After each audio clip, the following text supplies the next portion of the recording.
Hello and welcome to all the ghouls and vampires out there to our horror cinema podcast. I'm Joe, here with me is my co-host Dan. Hello and greetings. Today we follow our viewing of Friday the 13th, Part 3 with Part 4. This movie has a lot more drama than some of the previous movies. We have several coming-of-age stories taking place. We have one with Crispin Glover's character. I forget his name. One with a young girl, I think it's Sarah, whom both of them are basically virgins who are struggling with wanting to kind of climb that last ladder to adulthood. The difference is Crispin Glover's character was cheated on after being used for a whole summer to do manual labor and whatnot for the said girlfriend. I really do feel sympathy there. As to the other young girl, she seems like a very nice person. I know, not as to the other young girl. Oops. As to the girl, Sarah, she seems really nice. That said, the other female characters vary between being a certain type of bad girl, so to speak, and being nice. As to the young boys, they're troublesome sorts, except for Robert and Trish, respectively. So that the story almost follows more Trish and Robert, really, or Rob. And as to the Jarvises, this is the first time we see them, and they're going to play a very important role in the continuity and lore of the Friday the 13th franchise. I would argue that this is when almost the real story starts. Because up until this point, it feels like it's almost a prologue, a prelude to something. And I'd argue that rather than being the final chapter, it's the first chapter in a way. Like, part 1 through 3 is a prologue. It's introducing us to Pamela and Jason, to the characters. And it's a slow establishment of them, of the Voorhees. With Pamela introduced, but then, in the second one, Jason's introduced with that bag over his head. And then in the third movie, he finally discovers his mask so that, he becomes the killer we all know him to be.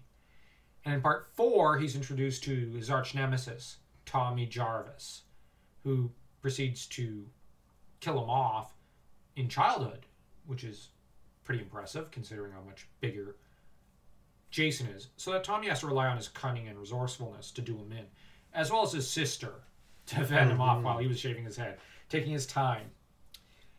But you've got, on Jason's end, this is the first time he meets the person he's going to come to hate the most in the world. Because Tommy and Jason are really going to end up hating each other.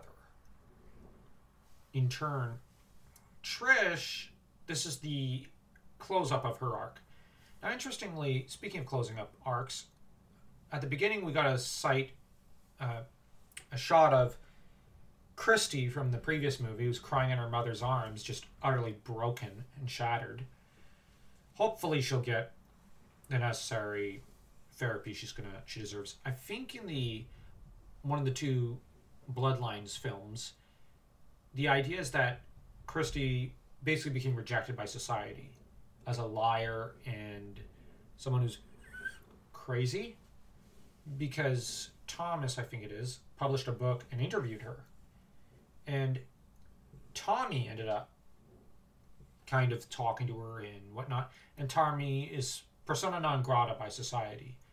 So sadly, Christy suffers some more after part 3. As to Trish, she moves to essentially, I think, the other side of the country with Dad, who rejects Tommy and decides to have him committed, and treats Trish, a little better. That said, as we find out in the part 6 novel, Trish came back to rehabilitate Tommy, but the thing is, he was still burning with anger against Jason. So that, she then left. But their father always rejected Tommy, So that's a little sad. on the other hand, the mother wanted to get her kids away from her ex-husband who had cheated on her. But the trouble is, he still was calling up the family and speaking to his daughter, who was trying to bring her family back together, with mommy dying to Jason. So that here we have competing arcs here. You know, you've got Jason who lost his mother, and you have Tommy who lost his. So that, you know, they're kind of mirror images of each other, except Jason's the shadow to Tommy's light to an extent. This is a really, really good movie considering this franchise. We get some good arcs with some of the teenage characters, although the drama is gets a little much at a few points. And in the middle, towards the end of the second act and beginning of the third act, it takes a little while to get started because it's just boring. There's a long stretch where nothing happens. As to the third act, it's pretty good. And here it's a little bit more interesting because it's not just a final girl, but a young boy. And they have to try to work together to fend off Jason. And they really struggle to do it. And this after Jason kills off Trish's love interest, Rob. That said, yeah, what did you think of this film? I enjoyed it. It's not the Vengeance movies, which those are really good. But you know what? I do agree. This should have been the true start to... Yeah, this is how it should... It should be regarded as the first true start to, you know, like the Tommy Jason story in a way. Yeah, that's why I said, like, this feels more like a first chapter rather than the last chapter.